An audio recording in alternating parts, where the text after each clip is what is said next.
Hello everyone, welcome to Piano Excellence for Life. My name is Alexandra and we will be talking about memorization today. Some people say I have a bad memory. Some people say I have a good memory. And yes, it directly will affect how well or how easy it is for you to memorize at the piano. But even if you have a bad memory and memorization is a problem, there's really some ways to memorize more efficiently and to actually learn how to memorize the pieces. Most people memorize through a muscle memory. What it means is that you play a piece many times and then your fingers kind of know the way and it's sort of already memorized. But let me tell you, this is not the best way to memorize. Simply because it's not reliable. You cannot only rely on your fingers finding their way on the keys, especially if you have to play under pressure when you perform in public. You always want to know, right? Know the structure, know the harmony, know where the melody goes. It needs to be analyzed consciously and not just memorized with your fingers. And also, a lot of times when we think of memorization, we think that this is the very last step, right, in a journey of learning a musical piece. So you first learn the notes, you play it forever and ever, and then at the very end of the journey with it, you memorize it and then you perform. So this is also how I was trained for a very long time when I was a child. When I went to music school in Russia, music college in Russia, yes, you would play it for a while and then you already have it in your fingers and half of it is memorized by the muscle memory. And then maybe you just have a little bit of effort to memorize the final pieces and then it's done. And then you go on stage and perform. But all of that changed pretty much overnight when I went to music conservatory in Russia, because we had a new requirement that whatever piece that was assigned to you had to be memorized before your first class. So basically on your first lesson with a professor, and you had to prepare the piece memorized. You have to play it by memory. And during my 4 years at the conservatory, there was not even one time when I actually played with the score during my class. Of course, this was a great challenge for me, and the pieces that we were assigned at the conservatory were really hard and very long. It could be a Prokofiev sonata, it could be Bach toccata or Chopin ballade. It didn't matter. You had to figure out how to memorize it quickly and how to memorize this completely brand new score and bring it to your first class. So memorization, instead of being put at the very end of the process, had to be completed before the actual work on the piece will begin. Only after some years, I realized that this was an amazing way to work on a musical piece, because since the piece is still raw, it's still new to you, you don't have any muscle memory, you start looking for mental connections and start looking for patterns. You start analyzing the score and memorize it before it can actually be set in your fingers. And that was great. And I actually don't remember having a memory slip during my conservatory years when I performed in public. And I think it's due to the fact that I memorized completely differently. So today I want to talk to you about how to memorize a new work that you still don't really quite know, but you want to actually memorize it before your muscle memory kicked in. So let's walk through step-by-step process and how would we accomplish memorization of the piece on an early stage of work. So obviously, memorization is not something that you start with. You start with playing the text, sight reading through the whole course of the piece. And of course, you will have to spend some time, maybe a few days, to just being able to play the piece hands together, right? And for some people, it probably not going to be 3 days. It could be a couple of weeks, but that's fine. But as soon as you can play your piece hands together and you are not stumbling in every single measure, right? So you can just kind of keep this uninterrupted continuous flow of the piece, your piece is ready to be memorized. Second, most pieces have a few places that are particularly challenging. Sometimes that could be happening in a climax of the piece. Sometimes it could be just a difficult technical passage, right? So there could be some places where it's especially challenging to play. So what you want to do, you want to either circle or put them in some kind of bracket. So you want to make sure you know where the piece is getting very challenging. And those places you're going to practice with more rigor. And as you work on those difficult spots, you already start memorizing them, because actually for those, since you're going to work on us a little bit more extra, right, the muscle memory will start kicking in and it will be much easier to memorize those parts. There's one more thing that I want to mention is the fingering. You want to make sure that you have solid fingering written out for you. Please use the score if possible with the fingering that are already there. But even with those scores, for example, I have this little Sonatina by Clementi, and for the most part the fingering are there. But there is one big passage that I know I would maybe have to spend some time writing down my fingering. So fingering is set in stone. If you have fingering that are always random, inconsistent, it will really affect your memorization. Now, how to memorize? So first of all, we want to separate the piece in sections. And I actually highly recommend to not memorize more than 2 measures at a time. It could be 2, it could be 4, but the smaller your section is, the better. Here's a great example that I use sometimes. When you memorize a piece of music, it's very similar to how you memorize a poem. And at some point, I think everybody memorized it, right? You read it through, you can read it several times, and then what you need to do, you just have to read first line, right? Or even half of the line sometimes, and just memorize. Right? Music I heard with you was more than music, and the bread I broke with you was more than bread. Something, something, something. So what you want to do, you would go, music I heard with you was more than music, right? You will repeat this first sentence several times. And granted, it will be much easier to memorize poems, right, than to memorize music, but still the idea is this. You have to go by very tiny sections. Now, the question is this. Do we memorize hands together? We memorize hands apart. It really up to you what comes easier. It really also depends on the difficulty of the piece. But let's also make sure that you are not trying to memorize that is really beyond your ability. It has to be something that is comfortable for you to play. And of course, since we're going to memorize the piece through analyzing the piece, it's great to have a little bit of knowledge of music theory, but today we are not going to talk about it. Today we're going to try to talk about how to memorize the piece without knowing that much about music theory. However, there are some certain concepts that I would like you to be able to operate with, such as the key, right? You want to know if it's major key, obviously analyze if it's written in the keys with sharp, with flats. I suggest that you play the scale. What I actually have, it's not on purpose, but I have a piece in C major, which is very easy, right? It has no sharps, no flats. But if you have a piece with multiple sharps or flats, please go ahead and spend some time playing through the scales, arpeggios, so you more or less know what this key is about, okay? So we'll start with analyzing the key, obviously also spend some time thinking of the character of the music, but here comes the actual memorization. So what kind of concepts we're going to operate with?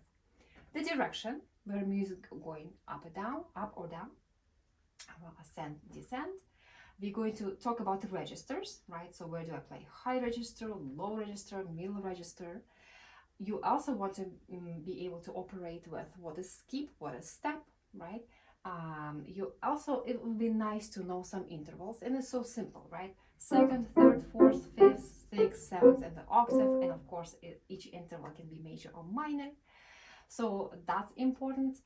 And overall, I think that would be nice to also be able to get a sense of harmony, right? Whether you hear major key, minor key, diminished, augmented chord, so something like that would be very, very helpful. So for example, I have a little Sonatina by Clementi, and let me just play the beginning of it.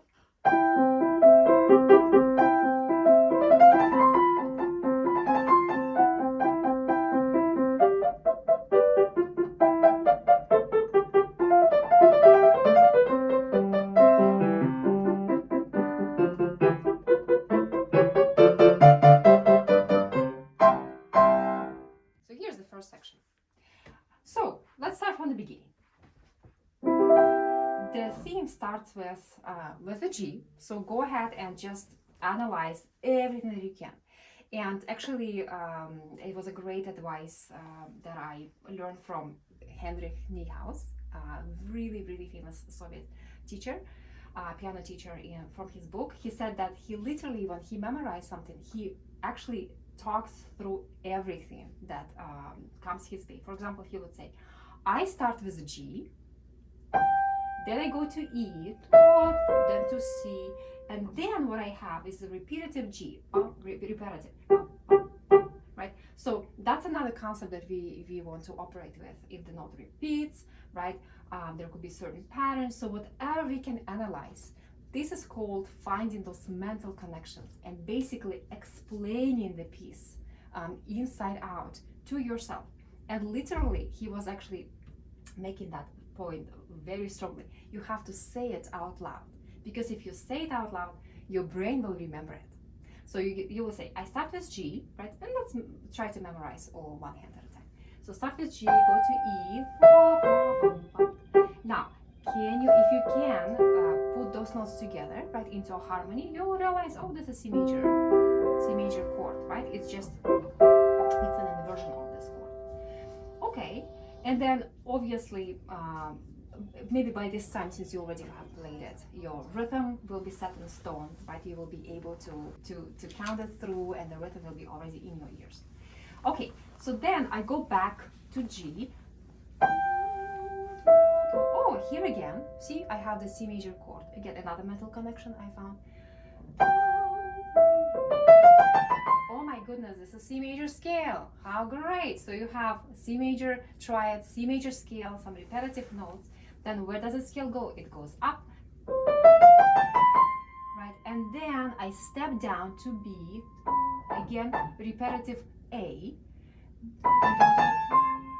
Now, whatever, if there's element that you really like, for example, I absolutely love this little turn.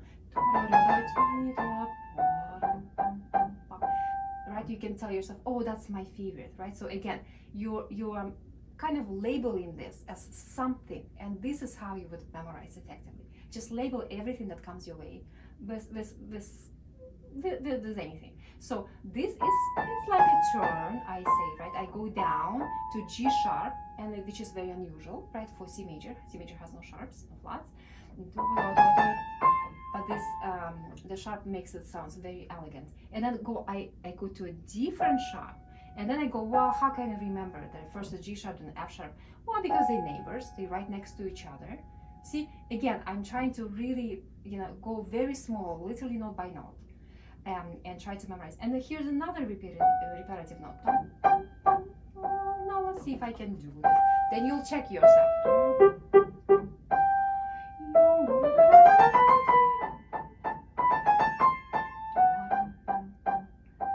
And constantly trying to go back and forth, closing the score, and basically you don't want to move until this first phrase that you're working on is done. Now let's look into left hand.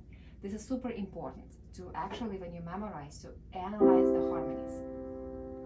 And what I immediately can tell, if I just glance over this first line of the left hand, say, well, it's mostly just E and C, right, which comes obviously from C major chord. And there's only one in measure 3, it changed to F. And then go back to C, to E, right? It just like literally took me a few seconds to say, oh, just one change, and then go back to original form. And then you can play it hands together and do things very slowly.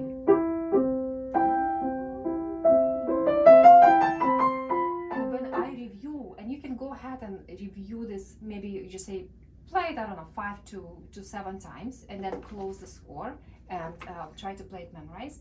And when you review things, you actually want to you want to try to remember about those mental connections that you have found, whether it was a chord, or a certain chord or inversion, a scale, repetitive note, a little elegant turn right here. So you want to just kind of keep thinking about it as you go.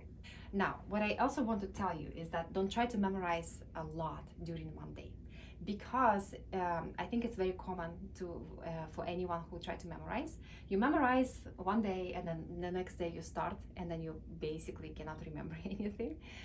That can happen. Not always it's a case, but that can also happen. So what you want to do is maybe next day reinforce everything that you did, but you will see that it will come to you much, much quicker. And it will be already a lot more solid in your memory. So my suggestion is that you make a plan for your memorization.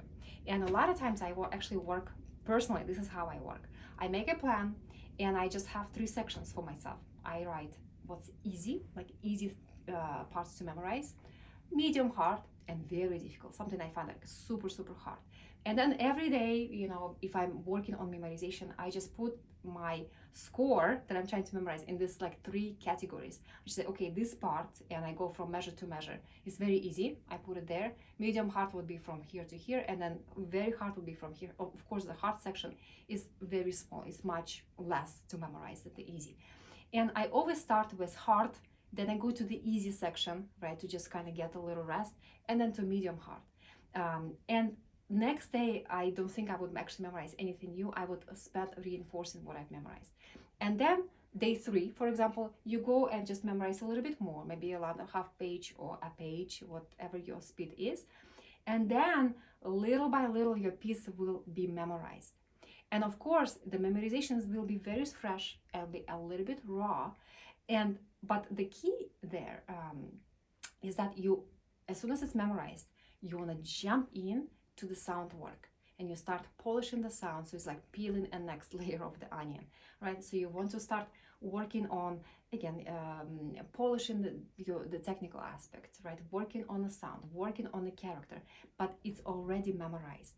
And so this, at the end, right, the product that you are preparing is much stronger this way, right? So you did not start with just, you know, playing through the piece for a while, then memorize at the very end.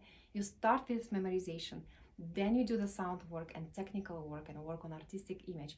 And at the very end, it's just, you will see how it's going to be so much better, so much more solid. And you will rarely have any memory slip on the stage. Try it. And well, by all means, it's an amazing exercise for our brains. If you're at the point of your life when you're ready to dive into the art of piano playing, I would love to welcome you to my 6-month program for adult musicians, where we work on memorization, work on preparing your dream pieces, whatever your unique goals and situation might be. The description is down below and you can click on the website and find out more information. Thank you so much for watching. I will see you next time. Bye bye.